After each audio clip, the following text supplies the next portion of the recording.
Hello, everybody, and welcome to the Hole in One Show podcast. I'm your host, Dave Schultz. Welcome into the third episode of six of this six-episode series. We're thrilled to have you along. We've had a lot of fun the first few, and this is sure to be the same.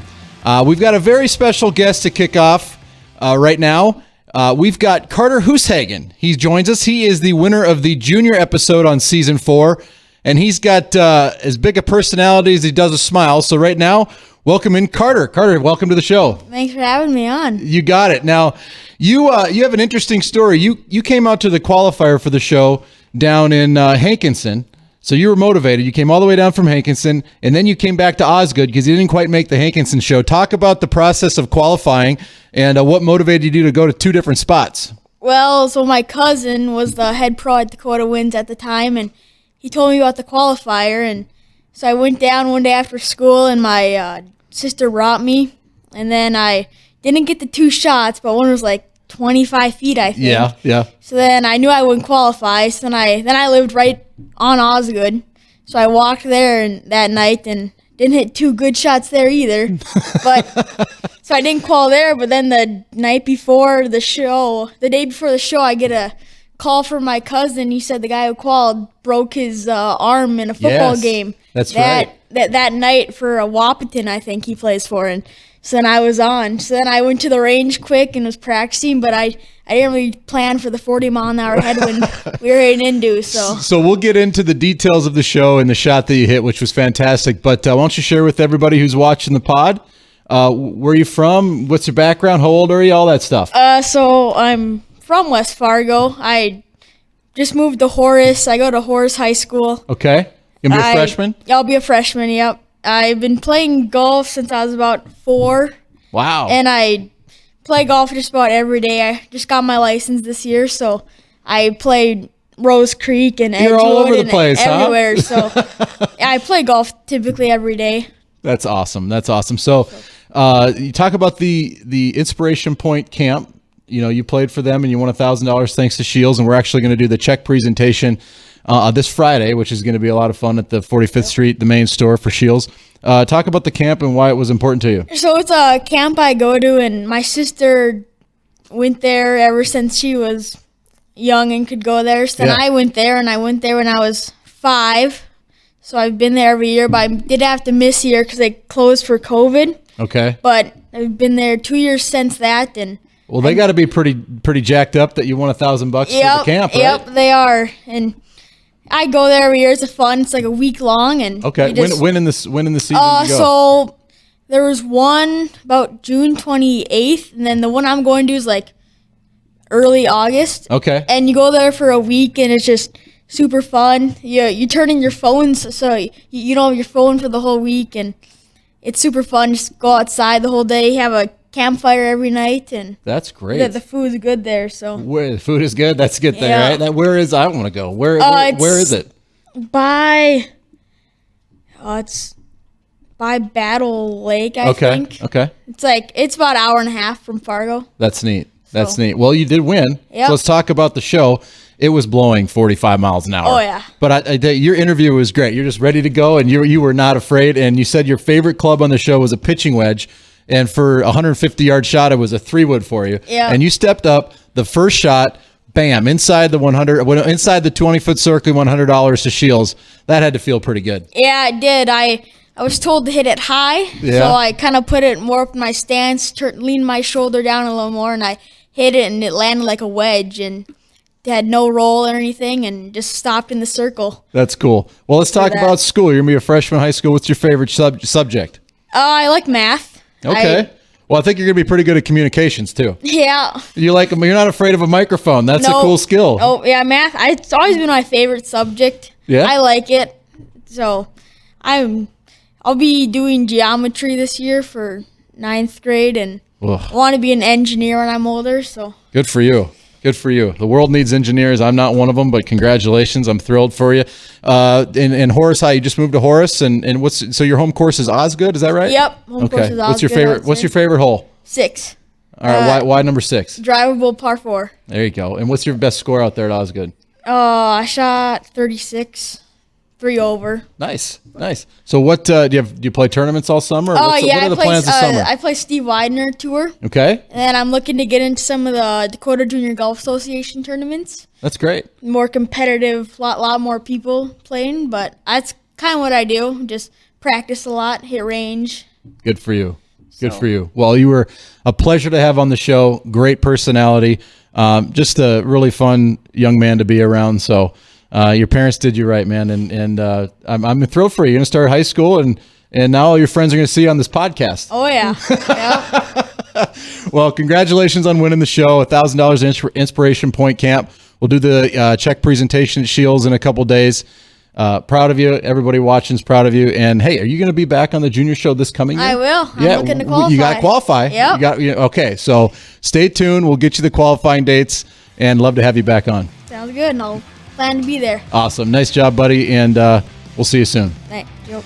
All right, folks, leading into the DJGA, he brought it up. Next up, Chris Geiss, the executive director, joins us.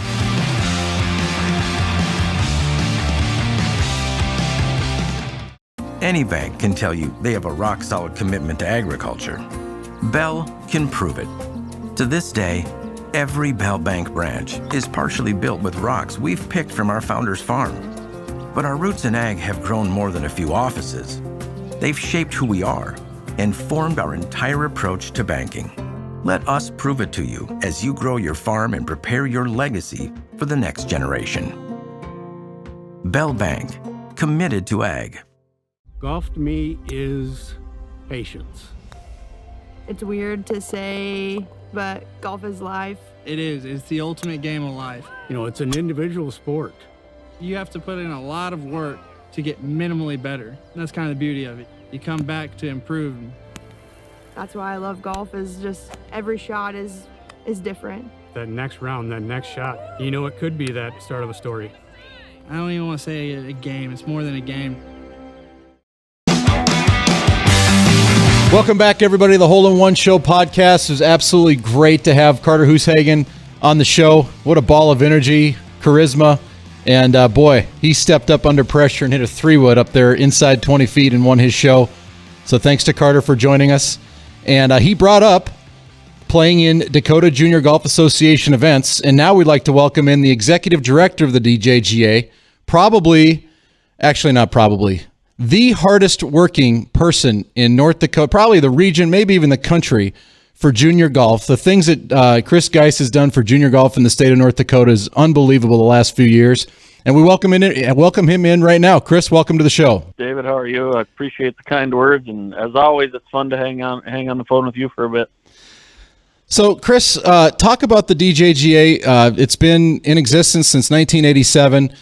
It's gone into 5th gear ever since you took over. Talk about your involvement. It has. You know, it's been around. Actually, it started. I can remember it starting when I was a freshman in high school and growing up in a small town 50 miles from Bismarck. It was like, oh, we're going to go play with the big guys, you know, and stuff like that. And, you know, I think it was a vision, Dan Waldock and some of his guys. And those of you who remember Dan, you know, he's an NDGA Hall of Famer, ran Riverwood forever. And, you know, Dan had a vision of giving back to juniors and growing juniors. And, you know, it really took off in the late 80s, early 90s. And then I don't want to say it got stagnant, but, you know, it got harder to, you know, find the next thing. And so as my son grew up playing throughout those events, I spent 15 years, you know, attending those events. Garrick started playing him as a 5-year-old, and he's still playing now when he's 20. So, you know, I had done some things, and I made some really good friends that were on the board and a part of the situation. And, you know, I'd always kind of wanted, golf's been so good to my family that I've always wanted to give back. And there's been some discussions about me working with them. And, you know, I had always said, well, I'll wait till Garrick and my daughter Brooklyn, she's 24, so she's been out of the house for a while, and wait till Garrick's out of the house, and then I would be all in. And I said, but if I'm all in, we're all in. And, you know, everybody agreed. And I took a lot of my experience from what I'd seen, you know, and this is nothing new to a lot of you, Dave, and you know, but it was a lot of windshield hours and a lot of time spent driving to Minneapolis, driving to Omaha, you know, flying to Vegas, flying to a lot of events that we were lucky enough to take Garrick to, that he qualified for, and we'd turn them into little family trips. And, you know, it always bothered me of how many families are missing out on these kind of deals, how many families don't get to be a part of those. And so that was my goal once I got in is, we're going to bring some of these big time field events closer to home. We want them in Fargo. We want them in Minot. We want them in Grand Forks. We want them in Bismarck. Let's get some people to start driving our direction for those things. We shouldn't have to hike all the time. And I think, Dakota Junior Golf, they've been active in charitable gaming the last 2 years, which has allowed us to just open so many doors we've never had before. And when I took the position, you've known me long enough, Dave. We've known each other 15 years. I'm kind of an ask forgiveness guy. And yes, you are. Hey, you got to get it done, right? You got to get it done. And sometimes asking for forgiveness is the right way to go. And it sure has paved the way for you guys in the DGJA. Now, you were firsthand, right? You were a dad going around to all these tournaments, and I feel you. We had to go all over the country to play the biggest events and, get the attention of college coaches and that experience with the family. And now that's happening in North Dakota all over the place, and it's because of your windshield time. It's because of your experience being a father going through the, junior golf ranks. What is... you touch on the high school kids that are looking to be recruited, but also the young tykes, the ones that are just learning the game. I mean, DJGA just invested $400,000 into Bismarck Parks and Recreation to build the mini links at Pebble Creek. I mean, how do these things come about? We've always had a great partnership with Bismarck Parks and Rec. In fact, I would say that our lesson program in Bismarck probably runs as many kids through it. We're 10 hours a day, Monday through Friday. And every hour is full, up to 25 kids. So that's incredible. That's how many thousand kids we're running through there. And Waldock and Shyla Schaefer, the Schaefer family, they donated money 30 years ago to build a 3-hole mini links, and that's this year now is being covered by a new sheet of ice. So we needed to find somewhere to move it to, and we said, well, if we're moving it, we're making it better. So we're making it bigger. We'll have a 4-hole loop. Plus it'll tie into the 9 holes on the current Pebble Creek course. That's great. We'll also have an extra hole with 5 tee boxes. Just a natural partnership. And I've been a big proponent of 2 things as I've done this. Is I forever have said that we get kids, North Dakota, for whatever reason, we get kids started in golf too late, right? Like 3 and 4-year-olds are playing ice hockey. 3 and 4-year-olds are playing t-ball. We got kindergarten kids playing Y-League basketball. And with golf forever, it was, well, maybe once they're 10, we'll try a tournament. Well, sure. No, we fell too far behind, and that's where we've started our beginners tour. And the other night we had 48, 5, 6, 7, and 8-year-olds playing in the golf tournament with Grandma and Grandpa watching, and that was fantastic to see. And that's the next thing we'll be bringing to the Red River Valley next year is our 10 and under divisions, which those things are going to just blow up. They've turned into great things. Yeah. So the natural tie with the mini links, and I'm also a big believer. My second thing is this is for the 25-year-old now that was a stud college athlete of some sort, and he never touched golf clubs, and now all of his buddies in the banking or finance industry are turning into golfers. Yep. Where do I get started? How do I get started? How do I get my young family started? And I think that's the next thing. And guys like you, Dave, and Matt Cook over in your area, and now I've gotten to meet Chris Howell and Chris Larson and those guys, obviously Mark Johnson. I think we've all kind of just, those guys have been fantastic in letting me, again, just kind of ask forgiveness. Like, hey, can we do this? Yeah, let's do this. But that's how we're going to continue to grow it. Our numbers have gotten so big. Now that we're talking, I'm excited to tell you that at Hawk Tree this week, we have 102 juniors in the event. We've never broken 90 before. Wow. We had 91 at the Varden last week, 92 at Prairie West, and we have 102 plus 15 on the waiting list. So it's exploding. It's happening. We're getting more youngsters going. It's awesome. Yeah, it's so good. So much fun. That's good. Well, I know it makes you tick, and so talk about. I know you're a visionary guy. Obviously, we're seeing a lot of these things come through. Big picture. What more do you have? There's always something on the horizon for you. What can people expect out of the DGJA? One of the big events two big events. I guess we can talk about them now. 2 things. One of the things we're adding next year is we're adding another beginners, like a future champions event that'll be part of the Red River Amateur. It'll be on Thursday night of the Red River Amateur. We're doing that at Ozagle. Okay, nice. So that'll be fantastic. We're also next year we're bringing in the DJ. It'll be called the DJGA Cup, and what it'll be is Team Red River, which is captained by Jake Scarperud, who's one of our staffers. Yeah. Versus Team Missouri River, who's captained by Garrett Geiss, one of our staffers. Yep. Jake obviously plays at NDSU, and Garrett plays at University of Jamestown. They'll pick the top 4 boys and the top 4 high school girls, top 4 high school boys, top 4 high school girls, and bring them together at the state junior next year for one night of Ryder Cup style match play, Red River versus Missouri River. I think something like those are the kind of events we've been missing, right, Dave? Yep. Those are the kind, you see the Minnesota Wisconsin Cup, you see, so many of those other things. We've got that. This year we've got 5 of our 2-day events that we're advancing events to national events. Next year we're adding some more of those events to our schedule. I think the biggest thing you're going to see next year on our schedule, and I've already started working on that, is more of these one day 9-hole evening events where it's, hey, the kid he's a baseball player, sure, but he wants to play some golf. How does he get started? Hey, mom and dad can't get away to all these 18-hole events, but they want to come watch a 9-hole event. They can bring them to that. That's a big deal. And I think the other thing is our new to golf situation, which we had in March this year. We had here in Bismarck, we had an event called New to Golf. Yeah. And basically what it was DGJA foot the bill we covered the majority of the cost on brand new sets of clubs. All you had to do was show up any age. That's cool. From that 4-year-old to adult. $100, $125. You walked out with a brand new set of clubs, and we did it in the Dome. We had a small version of it at Top Shot at Sweet Shots in Fargo. Uh-huh. But next year we're going to blow that up and make it a bigger deal at Sweet Shots in Fargo, and we're also going to move it up into Grand Forks. To watch those kids and even some new adults walk out with a brand new set of clubs for $100 or $125. We covered the rest of it just to get them going. They were so excited, taking the plastic, taking the boxes. It was just that's the way to do it. I mean, you and I talk about this a lot, Dave, and for, those that don't know, you and I have been, I'll call us pretty good friends for about 15 years because of many golf conversations. It's not always easy to walk through the doors at a golf course and say, where do I start? Yeah. So our job, and I feel our job is, and I think you agree with me, our job is to break down those walls to make it a little easier, right? Come on in, ask any question. There's no dumb questions. Ask any question you want. Hey, where do I start? How do I get my kid involved? What's the next step? How does our family get involved? We're starting to do a lot with family lessons. On Tuesdays in Bismarck, we started this year. We have an ambassador program that the college girls teach, and it's free for junior girls to show up every Tuesday at 9 o'clock at Riverwood. Yeah, we're also going to do that with the boys. We're bringing those programs across the state.